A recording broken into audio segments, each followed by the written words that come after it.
ನಾನು ಇಲ್ಲಿಗೆ ಫಲಾನುಭವಿ. ಬಟ್ ಏನಪ್ಪಾ ಅಂದ್ರೆ ಮನೆ ರೆಡಿ ಇಲ್ಲ, ನೋಟಿಸ್ ಕಳ್ಸವ್ರೆ, ಡಿಮ್ಯಾಂಡ್ ನೋಟಿಸು. ಮನೆ ಲೋನ್ ತಗೊಳ್ಳಿ ಇಲ್ಲ ದುಡ್ಡು ಕಟ್ಟಿ ಅಂತ. 25ನೇ ತಾರೀಕಿಗೆ ಕ್ಯಾನ್ಸಲ್ ಮಾಡ್ತೀವಿ, ಇಲ್ಲ ನೀವು ಏನೋ ದುಡ್ಡು ಕಟ್ಟಿಲ್ಲ ಅಂತ ಡಿಮ್ಯಾಂಡ್ ನೋಟಿಸ್ ಕಳ್ಸಿದ್ದಾರೆ.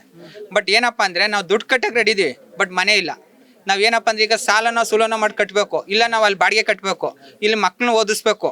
ಇಲ್ಲಿ ನಾವು ಬರೋದು 15,000 ರೂಪಾಯಿ. ಇಲ್ಲಿ ನಾವು ಸಂಬಳದಲ್ಲಿ ಲೋನೇ ಕಟ್ಟೋನೋ ಬಾಡಿಗೆ ಕಟ್ಟೋದು. ಇಲ್ಲಿ ಡಿಮ್ಯಾಂಡ್ ನೋಟ್ ಕಳ್ಸಿದ್ರೆ ಆಮೇಲೆ ಹೊಸ ಸಚಿವರು ಹೇಳವ್ರೆ ಲೋನ್ ಆಗಂಟ ಮನೆ ರೆಡಿ ಆಗಂಟ ನೀವು ಯಾವುದೇ ಕಾರಣಕ್ಕೂ ಲೋನ್ ತಗೊಳಕ್ ಹೋಗ್ಬೇಡಿ ಅಂತ.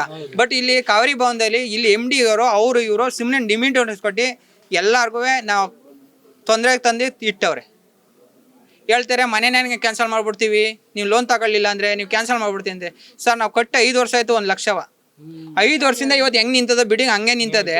ಸೊ ನಾವು ಇಲ್ಲಿ 5 ಲಕ್ಷ ರೂಪಾಯಿ ಕಟ್ಟೋನೋ, ನಮ್ಮ ಮಕ್ಕಳನ್ನ ಓದಿಸೋದು, ಇಲ್ಲ ನಮ್ಮ ತಾಯಿ ತಂದೆ ಮೆಡಿಸಿನ್ ನೋಡೋದು, ಇಲ್ಲಿ ಲೋನ್ ಮನೆನೇ ಕಟ್ಟೋದೋ ಬಾಡಿಗೆ ಕಟ್ಟೋದು ಹೇಳಿ ಸರ್. ಈಗ ಇಲ್ಲೊಂದೇನೋ ಇದು ಎಲ್ಲಾ ಕಡೆ ಹಂಗೆ ಆಗಿದೆ ಸರ್. ಎಲ್ಲ ಕಡೆ ಮನೆ ರೆಡಿಯಾಗಿ ಕೀ ಕೊಟ್ಟು ಅವ್ರು ಲೋನ್ ತಗೊಂಡು ವಾಸ ಇದ್ದಾರೆ.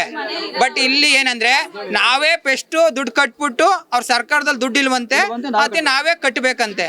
ಅದು ಯಾ ನ್ಯಾಯ ಸರ್? ಸರ್ಕಾರ ಯಾವತ್ತಾರ ನಾವು ಅರ್ಜಿ ಹಾಕ್ಬೇಕಾರೆ ನೀವು ಫಸ್ಟೇ ದುಡ್ಡು ಕಟ್ರಪ್ಪ, ನಾವು ಮನೆ ರೆಡಿ ಮಾಡ್ಕೊಡ್ತೀವಿ ಅಂತ ಹೇಳಿಲ್ಲ ಸರ್. ಇದೇ ಹೊಸದು ಸಚಿವರು ಹೇಳವ್ರೆ, ನಾವು ಹೋಗಿ ಹಿಡಿಯೋನು ಐತೆ ನನ್ನ ಹತ್ರ.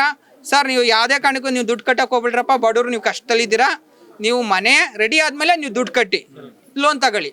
ಬಟ್ ಇಲ್ಲಿ ಅಧಿಕಾರಿಗಳು ಸುಮ್ಮನೆ ಜನಗಳಿಗೆ ನೋಟಿಸ್ ಕೊಟ್ಟು ಡಿಮ್ಯಾಂಡ್ ಕೊಟ್ಟು ನಮ್ಮ ಹತ್ರ ದುಡ್ಡಿಲ್ಲ ಸರ್ಕಾರದಲ್ಲಿ, ಅವರೇ ಹೇಳೋರೆ, CM ಹೇಳೋರೆ, ಅವ್ರು ಹೇಳೋರೆ ಅನ್ಕೊಂಡು ಇದು ಹೇಳ್ಕೊಂಡು ಎದುರಿಸ್ಕೊಂಡು ಬೆದರಿಸ್ಕೊಂಡು ಡಿಮ್ಯಾಂಡ್ ನೋಟಿಸ್ ಕಳಿಸ್ತಾರೆ. ಒಂದು ನಯ ಪೈಸಾ ರೆಡಿ ಆಗಿಲ್ಲ ಸರ್. ಕಾಂಕ್ರೀಟ್ ಗೋಡೆ ಮಾತ್ರ ಎದ್ದಿದ್ದು ಬಿಟ್ರೆ ಎಲೆಕ್ಟ್ರಿಕ್ ಡೋರು ಬಾತ್ರೂಮ್ ಏನು ಮೂಲಗಳ ಸವಲತ್ತೇ ಇಲ್ಲ. ಅದು ಈಗ ಕೆಲಸ ಪ್ರಾಜೆಕ್ಟ್ ವರ್ಕ್ ಸ್ಟಾರ್ಟ್ ಮಾಡಿದ್ರೆ ಕಮ್ಸೆ 2 ವರ್ಷ ಬೇಕಿದ್ದು ಮುಗಿಯೋಕ್ಕೆ. ಸೊ 2 ವರ್ಷ ಗಂಟೆ ನಾವು ಬಾಡಿಗೆನೆ ಕಟ್ಟೋನು, ಮಕ್ಕಳನ್ನ ಓದಿಸೋದು, ಪ್ಯಾರೆಂಟ್ಸ್ ವಯಸ್ಸಾರ ಮುದು ಮುಡ್ರನ್ನ ಆಸ್ಪತ್ರೆ ತೋರಿಸೋದು, ಏನು ಮಾಡ್ಬೋದು ಹೇಳಿ ಸರ್? ನಾವೇನು ಕೋಟಿ ಕುಬೇರ್ರಾ? ಕೂಲಿ ಮಾಡೋ ಜೀವನ ಮಾಡೋರು.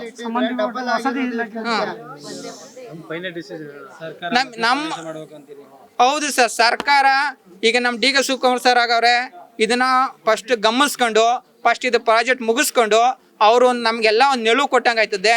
ದಯವಿಟ್ಟು ಇದು ಮನೆ ರೆಡಿ ಮಾಡಿದ್ಮೇಲೆ ನಮಗೆ ಲೋನ್ನ ನಾವು ಕಟ್ಟಕ್ಕೆ ರೆಡಿ ಇದೀವಿ. ಲೋನ್ ಕಟ್ಟಕ್ಕಲ್ಲ, ದುಡ್ಡು ಪುಕ್ಷಟೆ ಬೇಕು ಅಂತ ಕೇಳ್ತಾ ಇಲ್ಲ. ಬಟ್ ಮನೆ ರೆಡಿ ಆಗೋವರೆಗೂ ನಮ್ಮಿಂದ ಯಾರು ಡಿಮ್ಯಾಂಡ್ ಮಾಡಬಾರ್ದು. ಕೀ ಕೊಡ್ಲಿ, ಅಲ್ಲಿ ಬಾಡಿಗೆ ಕಟ್ಟೋ ಬದಲಿಗೆ ಇಲ್ಲಿ ಲೋನ್ ಕಟ್ಕೋಯ್ತು ಅಷ್ಟೇ ಸರ್. ಏನು ನಮ್ಮ ಬೆದರಿಕೆ ಕೊಡ್ತಾರೆ. 25ನೇ ತಾರೀಕು ಅವ್ರ ಕೊನೆ ಎಂಡಿಂಗು. ಹಾರ್ಟ್ ಪೇಷಂಟ್ ಇದ್ರೆ ಈ ನೋಟಿಸ್ ಹೊಡ್ಬಿಟ್ಟು ಅವ್ನು ಸತ್ತೋಗ್ಬಿಡ್ತಾನೆ, ಹೋಯ್ತಲ್ಲ ಅಂತ. ಈ ಡಿಮ್ಯಾಂಡ್ ನೋಟ್ ನೋಡಿ ಎಷ್ಟೋ ಜನ ಸತ್ತೋಗ್ಬಿಡ್ತಾರೆ ಸರ್. ಅರ್ಜಿ ಹಾಕ್ಬೇಕಾರೆ ಎಷ್ಟೋ ಜನ ನನ್ನ ಜೊತೆ ಹಾಕಿದ್ದವರು ಗಂಡ ಇವತ್ತು ತೀರೋಗಿದ್ದಾನೆ, ಹೆಂಡತಿ ಗಂಡ ಪಾಪ ಸಿಂಗಲ್ ಪೇರೆಂಟ್, ಅವ್ರು ಹೆಂಗ್ ಕಟ್ತಾರೆ ಸರ್? ಈಗ ಈ ಪರಿಸ್ಥಿತಿ ಇದೆ ಸರ್.